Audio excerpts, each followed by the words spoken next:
உனக்கு என்னப்பா, நீ நாத்தனார். நாத்தனார்னா அவ்வளோ அசால்ட்டா போயிடுச்சா?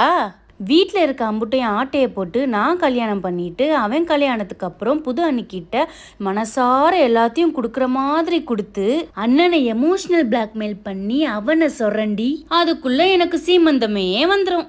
அவனுக்கு ஒரு குல்லாவை போட்டு கையில் 4 வளையல போட்டு அவன் காசுலேயே 7 வகையான சாப்பாடு போட்டு அதுக்குள்ள எனக்கு பிள்ளையே பிறந்துரும். அந்த பிள்ளைக்கு மொட்டை போடணும்னு அவனு மொட்டை அடிச்சு அவன் காதை குத்தி என் பிள்ளைக்கு ஒரு காதை குத்தணும். தாய்மாமே தகப்பனுக்கு சமம் அப்படின்னு அவனை ஏற்றி விட்டு என் பிள்ளைக்கு வகை வகையா சீர் செய்ய அவனை வட்டி கடையில் அடமான வச்சு அதுலேருந்து அவன் மீண்டு வர்றதுக்குள்ள என் பிள்ளைக்கு கல்யாண வயசே வந்துடும். என் பிள்ளைய கல்யாண பந்தியில் உட்கார வைக்க அவனை முச்சந்தியில் நிற்க வைக்க இவ்வளோ வேலை இருக்கு நாத்தனாருக்கு.